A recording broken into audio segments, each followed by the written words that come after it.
Приветствую всех на канале Магия Песка.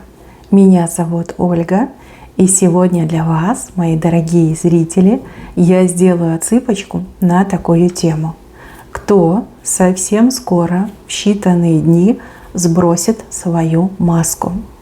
Если вам тема интересна, интересно узнать, кто маску носил и какова была природа этой маски, пожалуйста, присоединяйтесь, загадайте на себя и задайте вопрос от своего имени. Вы можете задавать вопрос как вслух, так и про себя. Но главное, чтобы вы вопрос свой задали. И прежде чем мы начнем, всех вас, мои дорогие хорошие зрители, хочу сердечно поблагодарить за то, что доверяете, за то, что выбираете быть со мной, и за ту невероятную теплую поддержку, которую вы мне оказываете. Земной вам поклон. Итак, загадывайте, пожалуйста. Я же настроюсь и попрошу высшие силы. Высшие силы, дайте мне возможность ответить на все вопросы. И пошлите только самую важную, нужную и полезную информацию.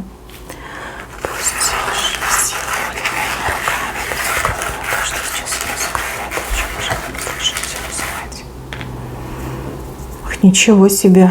Карнавал, маскарад! Господи, что происходит? Мои хорошие, это общая отсыпка, да? Возможно, действительно в вашем окружении очень много людей носит маски, и вы действительно как будто бы на карнавале. Да? Жизнь – карнавал.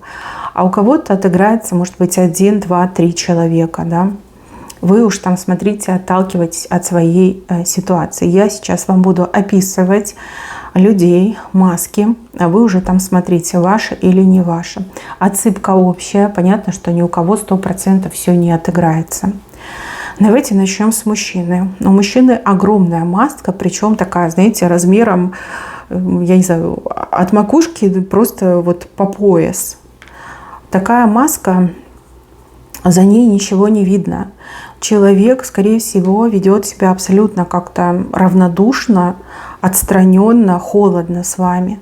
Да, вот прям я не человек, я стена, я скала, я айсберг, да, я сосулька.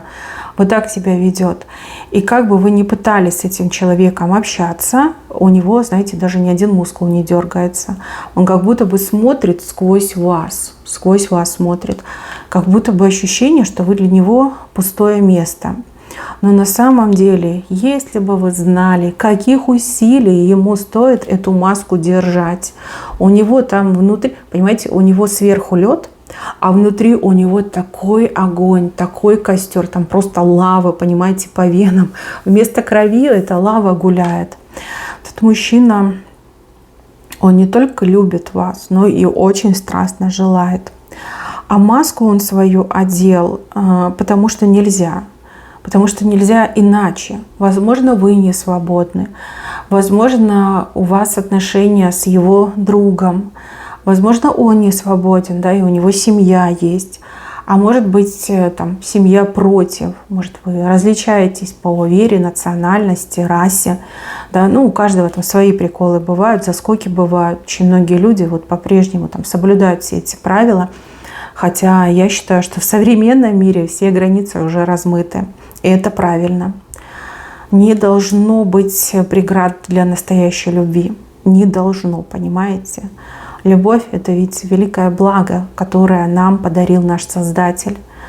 И так как люди любят, животные, например, любить не умеют. Даже ангелы так любить не умеют, как люди любят.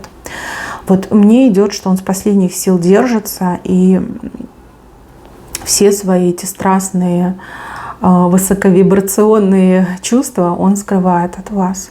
Но его действительно от вас колбасит. Он постоянно о вас думает, он мечтает, он представляет. И мне еще идет, что он Богу молится с просьбой, чтобы все эти преграды ушли.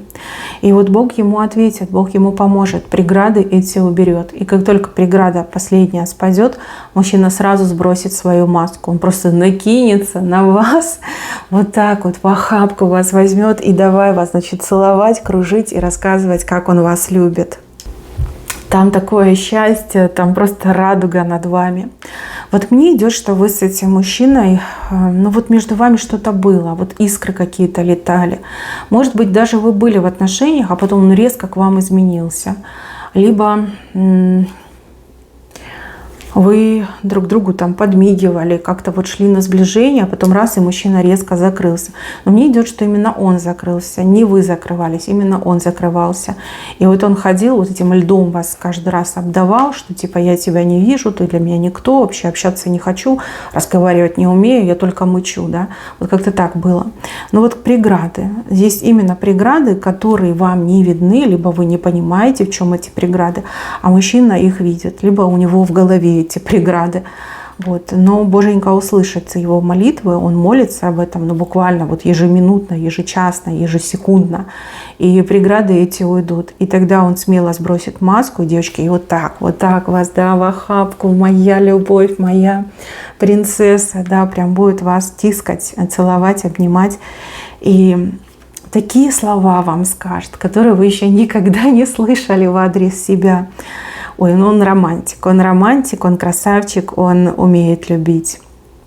Ох, если бы вы увидели, что у него там внутри к вам происходит, и как тяжело держать эту маску равнодушия. Как же это тяжело, это прям физически больно для него. Ну, ничего, ничего. Скоро все случится, мои хорошие, помяните мое слово, скоро все случится. Дальше показывают женщину. Вы с этой женщиной общаетесь, дружите. Может, на работе дружите, может, по соседству. Может, в принципе, вы подружки по жизни, да, там, со школьной скамьи, допустим, вместе. Вы ее очень хорошо знаете. Вы знаете все перипетии ее жизни. Вы ей даже в чем-то помогали. А может быть, вы взаимно друг другу помогали. Вот вы считаете, что она вам прям такой родной человечек, да? Может, кстати, это и не подруга, может, это родственница ваша, да? Вот такие вот прям теплые, доверительные отношения. Но здесь вот событие такое идет радостное для вас. Я не могу сказать, что, но вы, опять же, все разные. Вот вы как будто бы на коне сидите и флаг в руках держите, как чего-то добьетесь, либо что-то получите, какое-то улучшение у вас в жизни идет. И вот в этот момент ваша подружка, либо родственница, вместо того, чтобы за вас порадоваться, ну, не знаю, возьмет и разрыдается, да, и вы в ужасе думаете, как так, у меня такое светлое событие в жизни, я-то в кои-то веки чего-то добилась, а она вместо того, чтобы радоваться, вот разрыдается. И вот ваша эта подружка, либо родственница признается, что она вам завидует, что она хотела бы быть на вашем месте. Либо она считает вас там, гораздо привлекательнее, красивее, умнее, успешнее, созидательнее. Да? Вот какие-то такие слова, о чем вы никогда не думали. И вы такая, как мне реагировать, так больно слышать от родного человека, что он тебе завидует. Да? И вместо улыбок, поздравлений и радости человек извергает слезы. Может быть, даже будете сидеть праздновать, там, выпьете, и она тут возьмет да и разрыдается, еще начнет вас там упрекать, что вы такая успешная, что вы такая несгибаемая, что вы добиваетесь всего, чего хотите, а она типа так не может. Да, вот она не вы. Вот почему она не вы? Вот она хотела бы быть вами, родиться в вашем теле и проживать вашу жизнь. Там такие подробности пойдут, у вас прям волосики седыми станут, когда вы все это будете слушать. Ну вот столько, извините, говна выльется. Вы себе и представить не могли. Да, вот вроде добрая, знакомая, хорошо ее знаю, но внутри там действительно говно. И так его много скопилось, и оно еще такое, знаете, протухшее просто. Вонять так бешено будет, что вы еще долго будете в себя приходить. Я не вижу, чтобы вы с ней поругались. Я этого не вижу. Я вижу у вас другую тенденцию. Сложно будет прийти в себя, сложно будет это все переварить. И ей, конечно, будет потом стрёмно, потому что она долго это скрывала, и она намеревалась все это скрывать. Она никогда не хотела вам это сказать. А тут, знаете, как навалилось, да, как прорвало. И она будет к вам тянуться, а вот вы уже от нее будете отстраняться. То есть она шаг вперед, вы шаг назад. Она 2 шага вперед, вы 2 шага назад от нее, понимаете? То есть вы уже в будущем будете от нее отстраняться. Когда вот эта маска доброты, сердечности, дружбы, да, когда спадет, вы будете от нее отстраняться. По крайней мере, дистанцию вы точно сделаете, как буферную зону сделаете. И даже в какой-то степени вы будете в будущем более осторожно подходить к выбору друзей. Меньше будете личное рассказывать, меньше будете доверяться, меньше будете раскрывать свою душу. Вот как такой очень жестокий урок в жизни получите. Жестокий, потому что вы безгранично доверяли этой женщине, вы на нее полагались, вы считали, что вы родственные души, да, там, вы действительно, может, родственницами были.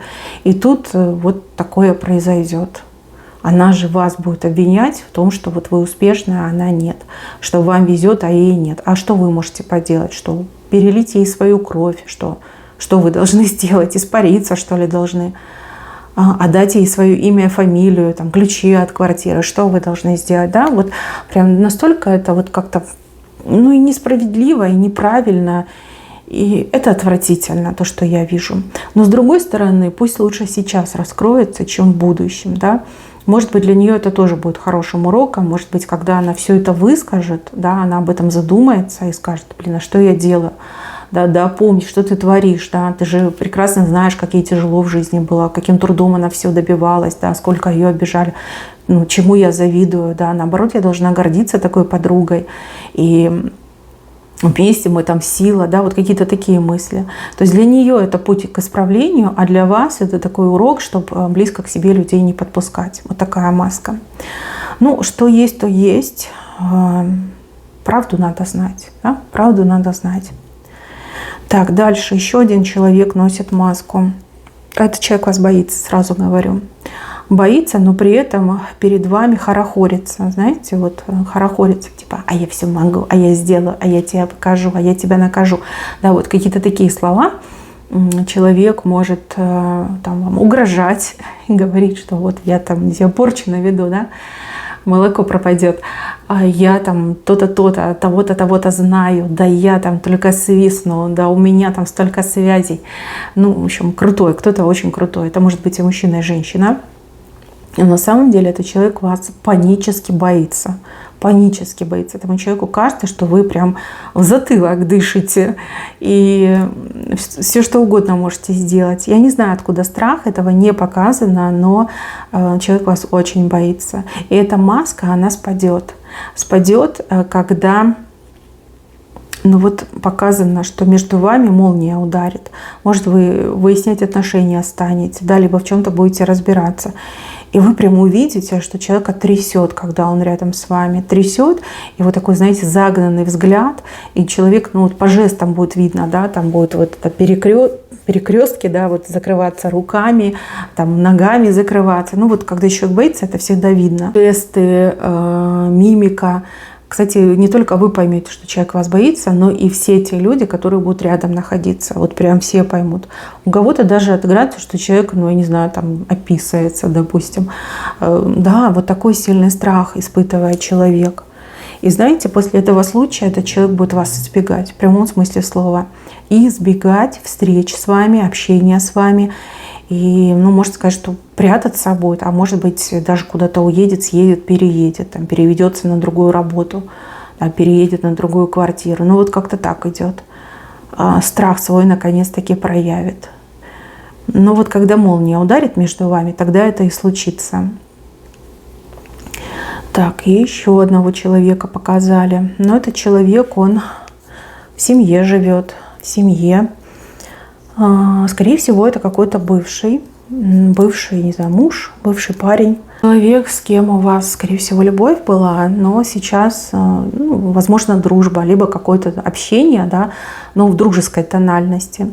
Вы смотрите на этого человека и видите перед собой вот семьянина, да, что там жена, дети, ребенок, может и дети. И кажется, что человек прям такой счастливый, холеный, успешный. Но это всего лишь маска. На самом деле этот человек очень несчастный, жизнь пустая, можно сравнить с разбитым корытом. И человек очень сильно сожалеет о том, что вас потерял. Я вижу между вами разговор. Буквально вы где-то вот за столом будете сидеть, и вы будете говорить, о чем-то говорить. Может, у вас общий ребенок, да, может, о судьбе общего ребенка будете говорить. Ну, либо просто случайно где-то встретитесь, сядете в кафе, например, пообщаться, может, в парке на лавочке. И он вот ни с того ни с сего начнет вам просто вот душу открывать и говорить, что, блин, я так жалею, что мы расстались, я такой несчастный, мне так плохо, да, плохо в этой семье, плохо с этой женой, а с тобой мне было хорошо, с тобой мне там все было по-другому, там небо в алмазах, и сладко, и вкусно, и тепло, и нежно. Вот, и я такой дурак, и зря я там родителей послушал, либо зря я там, ну, такое глупое решение принял, да, буквально на вас вот свою боль будет эту выливать, да, боль своих ошибок и боль того, что ничего нельзя изменить. И, если честно, вы обалдеете. Но у вас к нему чувств уже нет. Ну, может, какие-то дружеские чувства, да, ну, может, там полуродственные, если у вас общий ребенок. А на него вы давно уже не смотрите как на мужчину, уже как все отболело, все прошло. И тут он, значит, вам вот такие трели, да, по поводу своего неправильного выбора и как ему плохо живется. Ой, захочется ему, конечно, помочь, но а чем? Вы его больше не любите, вы его больше не хотите. Вот, что себя, извините, принуждать к тому, чтобы кого-то счастливым сделать. Ну нет, это не вариант. Как-то, знаете, послушаете вы его, подумаете, так плечами пожмете, да, и дальше по жизни пойдете. Но вот этот образ успешного человека, семьянина, он просто вот напрочь уйдет. Вы будете понимать, что человек действительно в свое время сделал неправильную ошибку, теперь об этом очень сильно жалеет. Человек сам своим одним решением, неправильным решением погубил свою жизнь, погубил свое будущее. Вот и все. Как-то так мне идет. Ну да, скорее всего, какой-то бывший, ваш бывший, который сейчас женат, там семья, дети. Ну, вот такие вот масочки повыходили. Еще раз говорю, это общая отсыпка. У кого-то отыграется один фрагмент, у кого-то второй, у кого-то третий, у кого-то четвертый, понимаете? У кого-то, может быть, 2-3 фрагмента отыграется. Песочек показывает, песочек правду раскрывает. И если вы зашли на эту отсыпку, значит, вы должны были об этом узнать. Мои хорошие, берегите себя, масок не бойтесь. Маски – это временное явление. Да? Рано или поздно они все слетают, спадают. И правда, она всегда открывается. На этом все. Берегите себя. Всем спасибо за внимание. Всем пока-пока.